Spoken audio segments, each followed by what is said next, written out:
Salam persaudaraan. Shock adalah kondisi di mana ketika tubuh mengalami penurunan berat dalam kemampuan mengantarkan oksigen dan zat gizi ke jaringan tubuh, di mana hal ini akan mengakibatkan sel-sel tubuh mengalami kerusakan, yang awalnya akan mengalami kerusakan yang bersifat reversibel atau dapat pulih kembali, berubah menjadi irreversibel atau tidak dapat pulih kembali atau permanen apabila shocknya berlangsung dalam waktu yang cukup lama. Shock ini sendiri dapat dibedakan menjadi beberapa jenis. Yang pertama itu ada shock hipovolemik. Nah, shock hipovolemik ini disebabkan oleh kehilangan cairan atau darah dalam jumlah yang besar. Contoh dari shock hipovolemik ini yang pertama itu adalah pendarahan. Kemudian ada luka bakar, ada muntah, diare, dehidrasi, dan yang terakhir itu ada trauma multiple. Selanjutnya, jenis shock yang kedua adalah shock kardiogenik. Shock kardiogenik ini disebabkan oleh karena gagalnya jantung dalam memompa darah. Contohnya itu gagal jantung, serangan jantung, infark miokard, hilangnya elastisitas otot-otot jantung, dan yang terakhir itu ada aritmia. Selanjutnya, jenis shock yang ketiga itu adalah shock obstruktif. Shock obstruktif ini sendiri disebabkan oleh adanya obstruksi yang akan menghambat darah itu untuk masuk dan keluar dari jantung. Contohnya itu ada kardiak tamponade, kemudian ada emboli paru, dan ada tension pneumotoraks, dan yang lain sebagainya.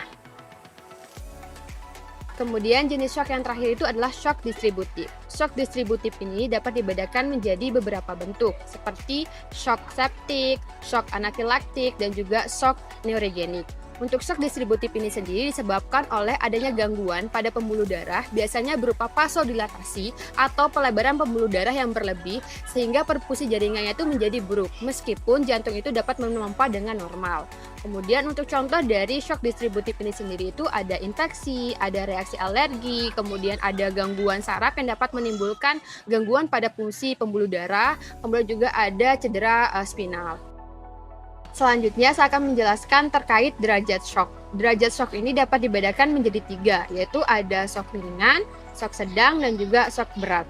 Shock ringan ini sendiri terjadi akibat adanya penurunan perfusi jaringan dan organ non-vital, contohnya pada kulit, lemak, otot rangka, dan juga tulang. Kemudian selanjutnya yang kedua itu ada shock sedang.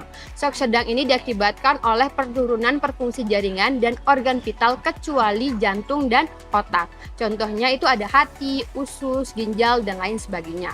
Selanjutnya yang ketiga itu ada shock berat. Shock berat ini diakibatkan oleh tidak adekuatnya perfusi jaringan ke jantung dan ke otak. Lalu bagaimana cara penanganan atau tata laksana pada seseorang yang mengalami shock?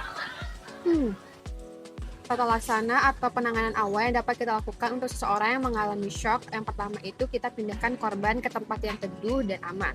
Kemudian selanjutnya yang kedua, kita minta orang-orang yang tidak berkepentingan untuk tidak mengerumuni korban. Kemudian selanjutnya yang ketiga, kita posisikan tubuh korban sesuai dengan letak lukanya. Untuk seseorang yang mengalami shock hipovolemik dapat diposisikan dengan cara dibaringkan dengan tubuh menghadap ke atas atau terlentang dengan kaki ditinggikan sekitar 30 cm. Kemudian selanjutnya yang keempat, kita pertahankan sirkulasi korban, yaitu dengan cara segera beri cairan infus secara intravena. Kemudian selanjutnya yang kelima itu kita kontrol pendarahan korban dan juga rawat cedera lain apabila ada. Kemudian selanjutnya yang keenam, kita tinggikan tungkai korban setinggi 15-30 cm agar lebih tinggi dari kepala. Hal ini kita lakukan apabila tidak ada dicurigainya adanya cedera spinal. Kemudian hal ini juga bertujuan agar aliran darah yang ada pada tungkai itu bisa mengalir ke organ vital.